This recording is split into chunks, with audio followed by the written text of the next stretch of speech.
Glória a Deus. Cristo tem poder para salvar. E até aqueles que o inimigo considera totalmente perdidos. A gente vai falar sobre isso, né? O nosso tema é frustrando as intenções do inimigo. Essa é a grande missão da igreja, frustrar as intenções do inimigo. E é muito importante você entender, nós acabamos de cantar que nada nos separa do amor de Cristo. Isso é lindo, maravilhoso. Isso já é uma frustração na mente maligna do arquirrebelde.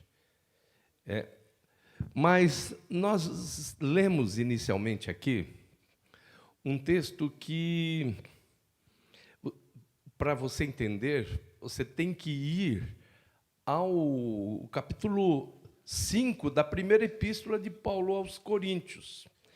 Lá existe uma crítica, logicamente construtiva, de Paulo à igreja de Corinto, porque lá estava existindo uma pessoa um rapaz que estava tendo relações sexuais com a sua madrasta, e isso estava falado, como diria aqui na linguagem mais popular, isso já tinha caído na rádio peão. Ele diz: geralmente se ouve que há entre vós imoralidade tal como nem mesmo entre os gentios houve, isto é, haver quem se atreva a possuir a mulher do seu próprio pai. E aí ele critica: vocês estão inchados, estão ensoberbecidos, e vocês não estão enxergando isso. E aí vem a sentença. Então, vocês não conseguiram tirar do meio de vocês o que tal ato praticou. Então ele diz: eu, na verdade, ainda que ausente em pessoa, mas presente em espírito, já sentenciei, como se estivesse presente, que o autor de tal infâmia seja, em nome do Senhor Jesus Cristo, reunidos vós e o meu espírito, com o poder do Senhor Jesus, entregue a Satanás para a destruição da carne, a fim de que o espírito seja salvo no dia do Senhor Jesus. E então, essa pessoa é possuída por um instinto indomável, instinto carnal, indomável, não considerou a condição de segunda mãe para a esposa do seu pai, e ele acabou tendo relações com ela. E aí Paulo faz algo muito forte. E é muito importante você entender que Satanás tem o tamanho da permissão de Deus. E aí fica muito claro. Olha só, ele diz, olha, ele vai ser entregue a Satanás nos seguintes limites.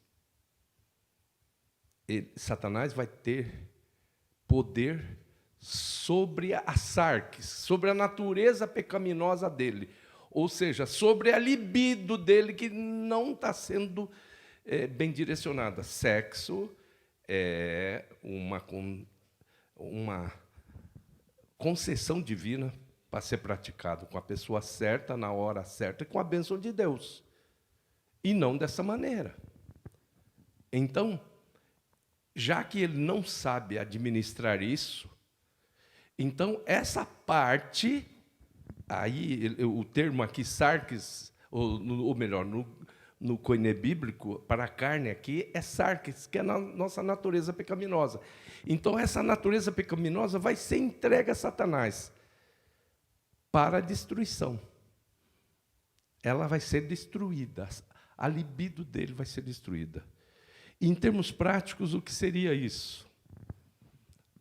ele entregue com esses limites, não é para matar, não. Você vai até nesse limite, você vai poder destruir a libido dele, a natureza pecaminosa dele.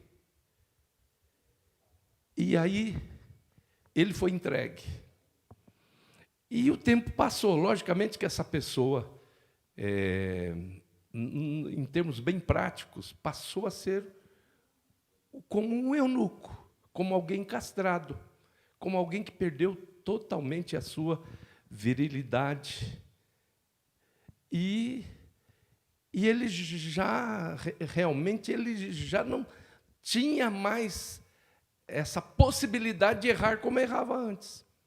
Seja entregue para a destruição da sarx, da natureza pecaminosa, para que o espírito dele seja salvo no dia de Cristo.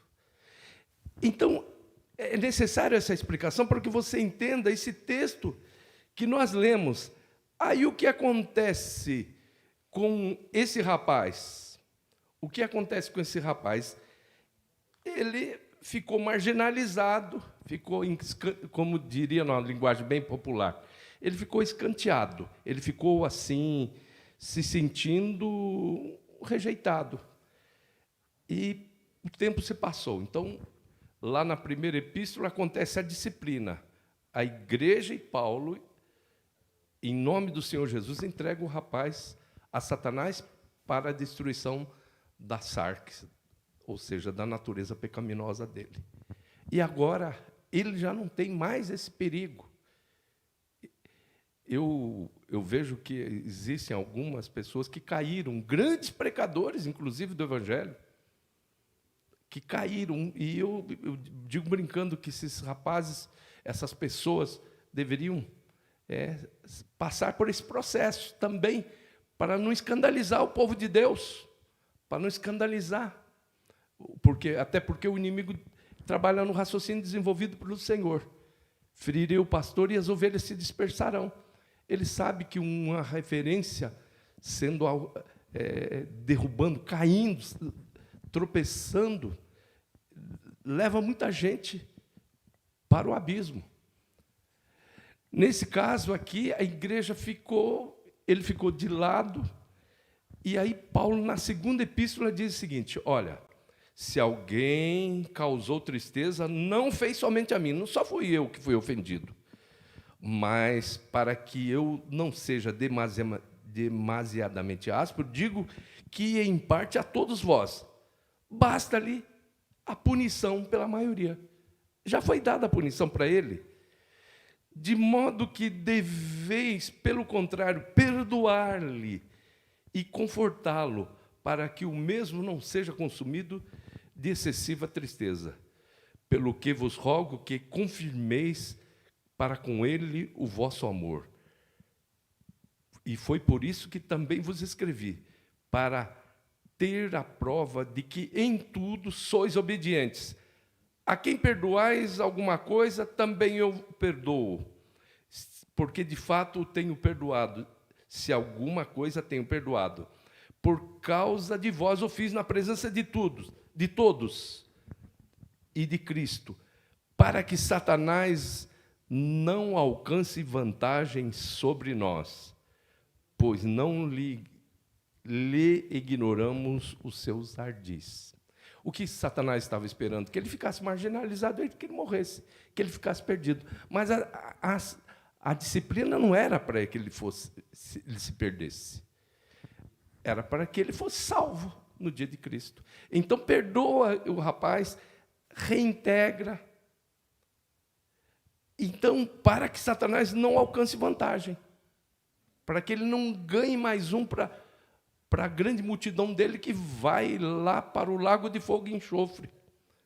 Perdoem ele, para que Satanás não alcance vantagem sobre nós. E aí ele se inclui no meio, não diz sobre vós, sobre nós. Ele e a igreja de Corinto.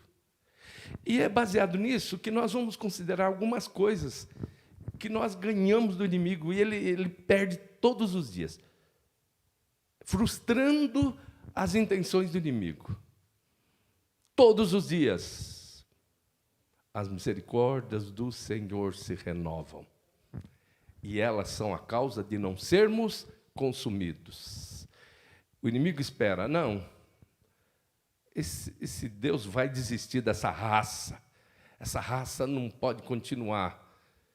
Mas chega de manhãzinha, todos os dias ele arranja os dentes com raiva. As misericórdias do Senhor se renovam. Ele arranjou o dente quando a igreja de Corinto perdoou aquele rapaz. Agora, todos os dias de manhã, ele fica totalmente irado, porque as misericórdias do Senhor se renovam. O Senhor dá para mim e dá para você. Olha, te dou um tempo aí mais para se fazer as coisas melhores, para se acertar o caminho, acertar o passo. Elas são a causa de não sermos consumidos, as misericórdias do Senhor. O outro momento no qual Jesus ensina a frustrar as intenções do inimigo, quando te baterem na face direita, olha aí, bateu, é aqui, não sei como é que chega aí, espera aí, oferece à esquerda. Bateu na face direita, oferece à esquerda. Sabe por quê? Porque o inimigo está esperando que você, tomando uma bofetada na face direita, você dê 50 socos em quem lhe agrediu. Aí você frustra as intenções do inimigo. Frustra porque você oferece a face esquerda. Ofereceu a face esquerda, acabou, derrotou o inimigo. Ele disse para aquele povo que vivia irado, e Israel, o povo vencedor, ter que carregar sacola de soldado romano, mas estava previsto que o judeu teria, quando requisitado, que carregar a sacola de um soldado romano. Aí Jesus diz para arrebentar com o inimigo, com as intenções do inimigo, ele diz, quando te obrigarem a caminhar 1 milha, sabe o que você faz? Caminha 2. Caminha 2. Venceu! E ele vai ensinando a frustrar. Quando você não deixa o sol se pôr sobre a sua ira, irai-vos e não pequeis, falai com o vosso coração sobre a vossa cama. Não se ponha o sol sobre a vossa ira. O perdão é algo tão forte que o inimigo ele quer alimentar o ódio. Ele alimenta o ódio mesmo. Agora, quando você oferece perdão, você pisa na cabeça dele, pisa na cabeça da serpente. Ele espera que você não perdoe. Sabe por quê? Porque Jesus disse, se não perdoardes aos homens as suas ofensas, jamais o vosso Pai vos perdoará a vós. E Ele quer que você fique condenado realmente para engrossar as fileiras dele. Mas você perdoa. Você oferece o perdão. E até porque você mesmo ora, aprendendo com o Mestre Jesus, perdoa-nos as nossas dívidas, assim como nós perdoamos aos nossos devedores. O tamanho do perdão de Deus é o tamanho do perdão que eu ofereço na dimensão horizontal. O perdão vem verticalmente exatamente como eu o pratico, como eu ofereço horizontalmente. E aí o apóstolo São Paulo diz mais, muito claro. Não te deixes vencer do mal, mas vence o mal com o bem. Se o teu inimigo tiver fome, dá-lhe de comer. Se tiver sede, dá-lhe de beber. Porque fazendo isso, amontoarás brasas sobre a sua cabeça. E aí, querido? E aí, querida?